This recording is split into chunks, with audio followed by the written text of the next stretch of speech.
ಹಗಲಿನಲ್ಲಿ ಸಂಭೋಗ ಮಾಡುತ್ತಿದ್ದೀರಾ? ಎಚ್ಚರ! ಸ್ನೇಹಿತರೆ, ನಮ್ಮ ಹಿರಿಯರು ಶಾಸ್ತ್ರ ಸಂಪ್ರದಾಯದ ಪ್ರಕಾರ ಸಂಭೋಗ ಮಾಡುವುದಕ್ಕೆ ಸಮಯ ಸಂದರ್ಭ ಅಂತೆಲ್ಲ ನಿಗದಿ ಮಾಡಿದ್ದಾರೆ. ಆ ಸಮಯದಲ್ಲಿ ಮಾತ್ರ ಸಂಭೋಗ ಮಾಡಿದ್ರೆ ಮನೆಯ ಏಳಿಗೆ ಮತ್ತು ಸಂಸಾರವೂ ಕೂಡ ಸುಲಲಿತವಾಗಿ ನಡೆಯುತ್ತದೆ.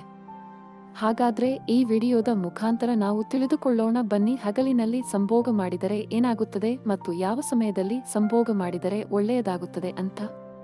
1. ಸ್ನೇಹಿತರೆ, ಹಗಲಿನಲ್ಲಿ ಸಂಭೋಗ ಮಾಡಿದರೆ ಆ ಮನೆಯ ಏಳಿಗೆ ಯಾವತ್ತೂ ಕೂಡ ಆಗುವುದಿಲ್ಲ ಅಂತಹ ಶಾಸ್ತ್ರ ಸಂಪ್ರದಾಯದಲ್ಲಿ ಅನಾದಿ ಕಾಲದಿಂದಲೂ ಉಲ್ಲೇಖ ಮಾಡಲಾಗಿದೆ. ಇದಕ್ಕೆ ಪ್ರಮುಖ ಕಾರಣ ಏನು ಅಂದ್ರೆ, ಸಂಭೋಗ ಮಾಡಿದರೆ ಮನೆಯ ಹೆಣ್ಣು ಮಕ್ಕಳು ದೇವರ ಮನೆಗೆ ಪ್ರವೇಶ ಮಾಡುವಂತಿಲ್ಲ.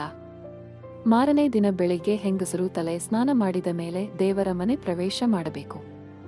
ಆದರೆ ಹಗಲಿನಲ್ಲಿ ಸಂಭೋಗ ಮಾಡಿದಾಗ ಇದು ಹೆಂಗಸರಿಗೆ ಸಾಧ್ಯವಾಗುವುದಿಲ್ಲ. 2. ರಾತ್ರಿ ಸಂಭೋಗಕ್ಕೂ ಮತ್ತು ಹಗಲಿನ ಸಂಭೋಗಕ್ಕೂ ತುಂಬಾನೇ ವ್ಯತ್ಯಾಸ ಇದೆ. ರಾತ್ರಿ ಸಂಭೋಗ ಮಾಡುವಾಗ ಮನೆಯಲ್ಲಿ ಯಾವುದೇ ಕೋಣೆಯಲ್ಲಿ ಬೆಳಕು ಇರುವುದಿಲ್ಲ. ಆದರೆ ಹಗಲಿನಲ್ಲಿ ಹಾಗಲ್ಲ. ಸ್ನೇಹಿತರೆ, ಅದೊಂದೇ ಕಾರಣ ಅಲ್ಲ, ಹಗಲಿನಲ್ಲಿ ಸಂಭೋಗ ಮಾಡಿದರೆ ಹೆಂಗಸರು ತಟ್ಟನೆ ಎದ್ದು ಮನೆಗೆಲಸದಲ್ಲಿ ಮಗ್ನರಾಗಬೇಕಾಗಿರುತ್ತದೆ. ಇದರಿಂದ ಅವರಿಗೆ ಸ್ನಾನ ಮಾಡುವುದಾಗಲಿ ಡ್ರೆಸ್ ಚೇಂಜ್ ಮಾಡಿಕೊಳ್ಳುವುದಾಗಲಿ ಆಗುವುದಿಲ್ಲ. 3. ಇನ್ನು ಹಗಲಿನಲ್ಲಿ ಸೆಕ್ಸ್ ಮಾಡಿದರೆ ಎಲ್ಲ ಡಿಸ್ಟರ್ಬೆನ್ಸ್ ಆಗುತ್ತಿರುತ್ತದೆ. ಮನೆಯಲ್ಲಿ ಹಿರಿಯರು, ಮಕ್ಕಳು, ಸಂಬಂಧಿಕರು ಎಲ್ಲರೂ ಕೂಡ ಇರುವುದರಿಂದ ಅವರು ಯಾವಾಗ ಬೆಡ್ರೂಮ್ ಬಾಗಿಲು ತಟ್ಟುತ್ತಾರೋ ಗೊತ್ತಿರುವುದಿಲ್ಲ. ಆದರೆ ರಾತ್ರಿಯ ಸಂದರ್ಭ ಹಾಗಲ್ಲ.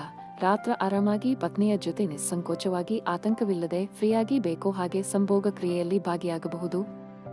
4. ಹಗಲಿನಲ್ಲಿ ಸಂಭೋಗ ಮಾಡುತ್ತಿದ್ದರೆ ಅದನ್ನ ಇಂದಿಗೆ ನಿಲ್ಲಿಸಿಬಿಡಿ. ಯಾಕೆಂದರೆ ಗಂಡಸರು ಕಷ್ಟಪಟ್ಟು ದುಡಿಯಬೇಕು ಮತ್ತು ತಂದೆ ತಾಯಿ ಹೆಂಡತಿ ಮಕ್ಕಳ ಜೊತೆ ಆರಾಮಾಗಿ ಜೀವನ ಸಾಗಿಸಬೇಕು.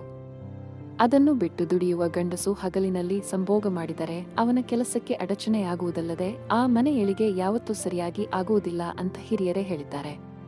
5. ಪತಿ ಪತ್ನಿಯರು ಹಗಲಿನಲ್ಲಿ ಸಂಭೋಗ ಮಾಡಿದರೆ ಮನೆಯ ಹಿರಿಯರ ಕೆಂಗಣ್ಣಿಗೆ ಗುರಿಯಾಗಬೇಕಾಗುತ್ತದೆ. ಹಿರಿಯರು ಮನೆಯಲ್ಲಿರುವಾಗ ಅಂತಹ ಪತ್ನಿಯ ಜೊತೆ ಅವರ ಮುಂದೆ ಯಾವತ್ತೂ ಕೂಡ ಸಲಿಗೆಯಿಂದ ನಡೆದುಕೊಳ್ಳುವುದಾಗಲಿ ಅಥವಾ ಅವರ ಮುಂದೆಯೇ ಪತ್ನಿಯ ಜೊತೆ ಸಂಭೋಗ ಕ್ರಿಯೆಗೆ ಆಹ್ವಾನಿಸುವುದಾಗಲಿ ಮಾಡಬಾರದು. ಇದು ಅವರ ಮನಸ್ಸಿಗೆ ತುಂಬಾ ಬೇಜಾರು ತರುತ್ತದೆ. ಸ್ನೇಹಿತರೆ, ಯಾವತ್ತೂ ಇಂತಹ ದುಸ್ಸಾಹಸಕ್ಕೆ ಕೈ ಹಾಕಬೇಡಿ. ಸಂಭೋಗ ಮಾಡುವುದು ತಪ್ಪು ಅಂತ ನಾವು ಹೇಳುವುದಿಲ್ಲ. ಇದೇ ಸಮಯಕ್ಕೆ ಸಂಭೋಗ ಮಾಡಿ ಅಂತಾನೂ ನಾವು ಹೇಳುವುದಿಲ್ಲ.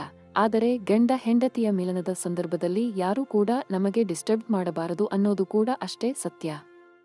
ನಮ್ಮಿಂದ ಯಾರಿಗೂ ತೊಂದರೆ ಆಗಬಾರದ ಹಾಗೆ ನಾವು ನಡೆದುಕೊಳ್ಳಬೇಕಾಗಿರುವುದು ನಮ್ಮ ಕರ್ತವ್ಯವಾಗಿದೆ ಅಂತ ಹೇಳುತ್ತಾ ಈ ವಿಡಿಯೋನ ಮುಗಿಸ್ತಾ ಇದ್ದೀವಿ. ವಿಡಿಯೋದಲ್ಲಿರುವ ಮಾಹಿತಿ ಇಷ್ಟ ಆಗಿದ್ರೆ ದಯವಿಟ್ಟು ವಿಡಿಯೋನ ಲೈಕ್ ಮಾಡಿ.